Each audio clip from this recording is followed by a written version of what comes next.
नमस्कार, स्वागत है आप सभी का एडवेफ न्यूज पर। मैं हूं आपके साथ रोहित। संभल की जामा मस्जिद का विवाद लगातार जारी है। दंगाइयों ने जिस तरीके से सर्वे के नाम पर हुड़दंगई की, सबने देखा। प्रशासन ने एक्शन लिया तो कुछ पार्टियां और नेता दंगाइयों के लिए रोने लगे। यहां तक कि मुआवजे का ऐलान कर दिया गया समाजवादी पार्टी की तरफ से 5-5 लाख रुपए। लेकिन बहराइच में रामगोपाल के लिए एक फूटी कौड़ी भी नहीं निकली इन राजनेताओं की जेब से। अब अखिलेश यादव, रामगोपाल यादव के रोने के बाद दंगाइयों के लिए राहुल गांधी भी संभल के रास्ते पर निकलने वाले हैं। जी हां, संभल जाने की तैयारी पर है राहुल गांधी। ऐसे में मुरादाबाद डिवीजन के कमिश्नर अंजय कुमार सिंह ने कहा है कि अगर नहीं माने तो कार्रवाई की जाएगी, क्योंकि हम नहीं चाहते हैं कि सौहार्द बिगड़े। पंकज प्रसून जी मेरे साथ इस वक्त मौजूद है, वरिष्ठ पत्रकार। बहुत बहुत स्वागत है पंकज जी।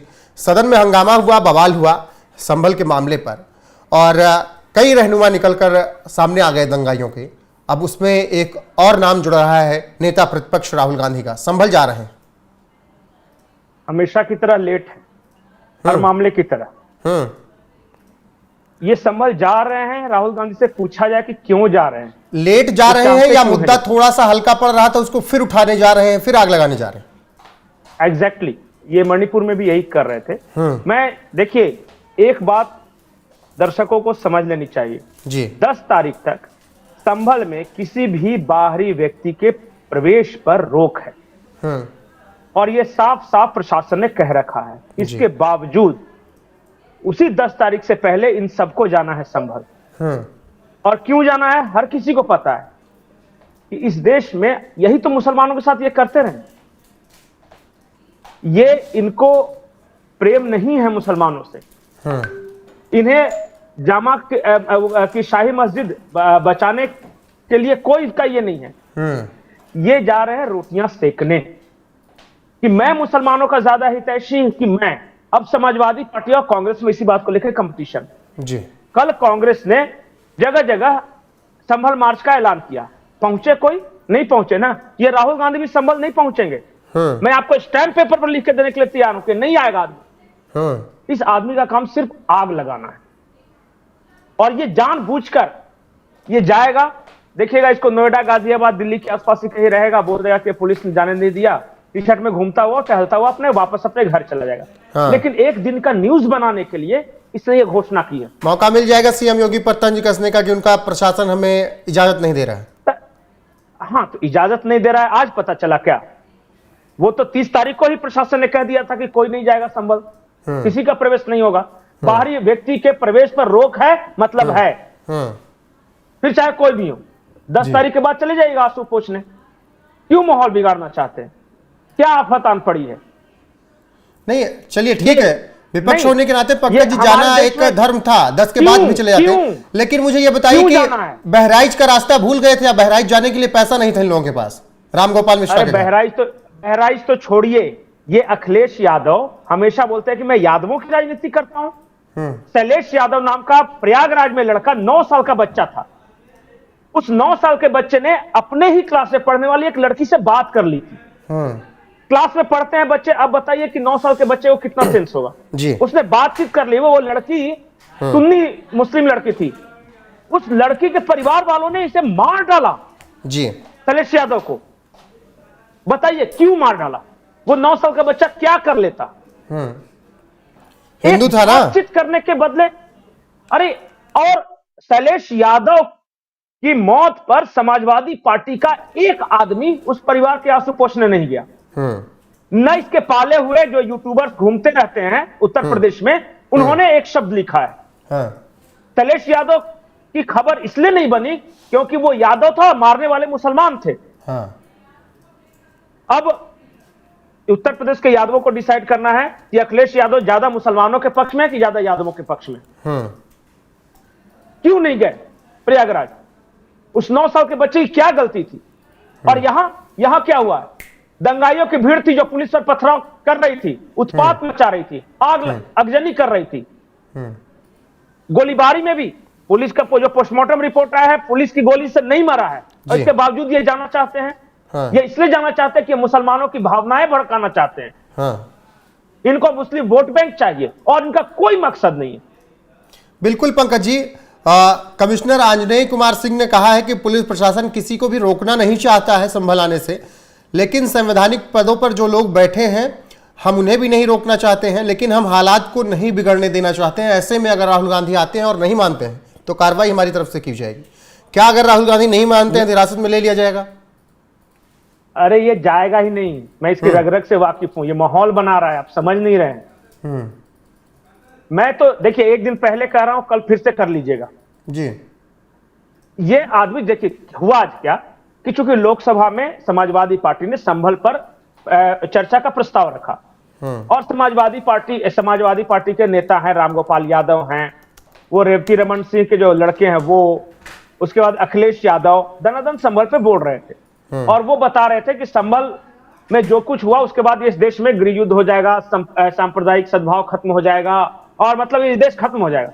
अब कांग्रेस के युवराज को लगा कि अरे तेरी के ये पूरा महफिल लूट ले जाएगा, अब मुसलमान तो सिर्फ अखिलेश यादव को वोट देंगे तो हम क्या करेंगे, तो हम भी जाएंगे संभल।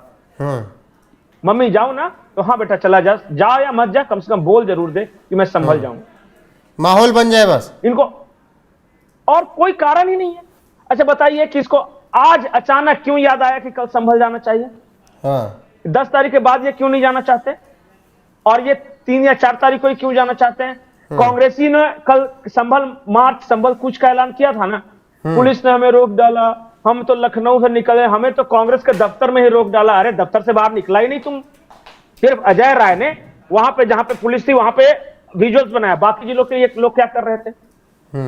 इनको करना धरना कुछ नहीं, माहौल को गरमाना है। माहौल को गरमाना है, मुसलमानों को लगेगा कि देख भाई कांग्रेस जो है वो मुसलमानों के लिए बहुत करती है। बस इस्लाम अगर इस देश में सुरक्षित है तो कांग्रेस की वजह से सुरक्षित है, अगर नहीं होती तो इस देश में इस्लाम खत्म हो जाता। नहीं तो ये तो बात अखिलेश यादव भी कहते हैं कि हमारी वजह से सब कुछ सुरक्षित है, अल्पसंख्यक सुरक्षित है, मुसलमान सुरक्षित है। शैलेश यादव क्यों नहीं सुरक्षित है? वो तो इनकी अपनी जाति का आदमी है ना, स्वजातीय है, उसके लिए कुछ नहीं बोलेंगे। नहीं, मंगेश यादव के लिए तो बोले थे ना कि फर्जी एनकाउंटर में मार दिया। अरे तो क्रिमिनल के लिए बोल रहे हैं ना, एक निर्दोष बच्चे के लिए नहीं बोलेंगे। ये डीपी यादव के लिए बोलेंगे, आतिक अहमद के लिए, मुख्तार अंसारी के लिए, इन सब लोगों के लिए बोलेंगे, लेकिन वहीं पे जो शरीफ है अपने ही स्वजातीय क्यों ना हो उसके लिए नहीं बोलेंगे। ये माफियाओं के साथ रिश्ते हैं ना, इनको आम लोगों के साथ थोड़ी ना, आम यादवों के साथ। वो तो यादव पागल बने बैठे हैं कि इस खानदानी, देखिए इन लोग के लिए सिर्फ शासन है।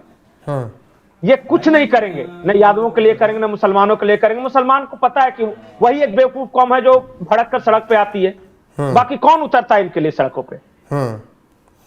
बिल्कुल संभल जाएंगे। वही तो मामला है कि अब थोड़ा संभल जाने से पहले खुद संभल जाए। बिल्कुल खुद संभल जाए, लेकिन पंकज जी आपने जिस तरीके से कहा कौन उतरेगा सड़कों पे, अब सड़कों से लोग हट रहे हैं, संभल के रोजमर्रा की जिंदगी में लौट रहे हैं। प्रशासन बहुत अच्छी तरीके से मुस्तैद है, सबको नॉर्मल लाइफ में लाने की कोशिश की जा रही कि दंगों को भूलिए, जो भी हुआ हिंसा हुई उन सब से आगे निकलिए, अपने काम धंधे पर ध्यान दीजिए। अब जब सब कुछ स्थिर हो रहा है तब क्या आपको लगता है कि उन्हीं चीजों को अस्थिर करने के लिए एक प्लानिंग चल रही है? उसी के तहत अब कोई मुआवजे का ऐलान कर रहा है, कोई लखनऊ से डेलीगेशन निकाल रहा है, कोई दिल्ली से जाने को तैयार है। देखिए इन लोगों का काम यही है कि संभल के माहौल को गरमाए रखा जाए और ज्यादा से ज्यादा लंबे वक्त तक गरमाए रखा जाए और संभल के बहाने उत्तर प्रदेश के मुसलमानों को मोबिलाइज किया जाए अपने पक्ष में। बस यही काम कर रहे हैं। यही जब अखिलेश यादव की सरकार थी तो इतना बड़ा दंगा हुआ था मुजफ्फरनगर में, उस वक्त इनकी और इनकी पुलिस की भूमिका क्या थी हर किसी को पता है। ये सिर्फ खुलेआम अखिलेश यादव उस वक्त सिर्फ और सिर्फ मुसलमानों का पक्ष ले रहे थे मुजफ्फरनगर हिंसा के दौरान, और ये आज सांप्रदायिक सद्भाव की बात कर रहे हैं। मुजफ्फरनगर में अपनी बहन की इज्जत बचाने के चक्कर में 2 जाट युवकों की मौत हो गई थी। अखिलेश यादव खुलकर मुसलमानों के पक्ष में खड़े थे, जाटों को अकेला छोड़ दिया था, और आज ये कह रहे हैं कि इस देश में सांप्रदायिक सद्भाव बिगड़ जाएगा। सबसे ज्यादा दंगे अगर उत्तर प्रदेश में कभी हुए हैं तो मुलायम सिंह के राज में और अखिलेश के राज में हुए। बिल्कुल पंकज जी, रिकॉर्ड निकाल कर देख लीजिए। बिल्कुल, या फिर कांग्रेसियों के राज में हुए। बिल्कुल। ऐसे में जिस तरीके से सदन में लंबी बहस हुई, पहले तो बहस नहीं करने देना चाहते थे विपक्ष वाले, बवाल काटा, फिर शनिवार रविवार में मीटिंग हुई, सोमवार में कि भाई सदन चलने दिया जाए। तो जब आज सदन की शुरुआत हुई तो उसके बाद ये खबर आई कि राहुल गांधी अब संभल के लिए जाने को तैयार हैं और एक बार फिर से वो तीखा तंज करने की कोशिश करेंगे उत्तर प्रदेश के मुख्यमंत्री योगी आदित्यनाथ पर, बीजेपी सरकार पर और प्रशासन पर। लेकिन इस बीच कमिश्नर आंजनेय कुमार ने कह दिया नहीं आए तो कार्रवाई होगी। फिलहाल लग रहा है कि पंकज जी जिस तरीके से कह रहे हैं कि राहुल गांधी खुद ही नहीं जाएंगे, बस माहौल बनाने की कोशिश कर रहे हैं। तो जी पंकज जी, मैं आखिरी बात कहना चाहता हूं, ये लोग कितने अराजकतावादी हैं उसकी एक मिसाल ले लीजिए कि ये किसानों के वेश में दलित प्रेरणा स्थल, दलितों की जो पवित्र जगह है, वहां पे जाके इन लोग तोड़फोड़ अराजकता फैला रहे थे, हम आंदोलन कर रहे हैं।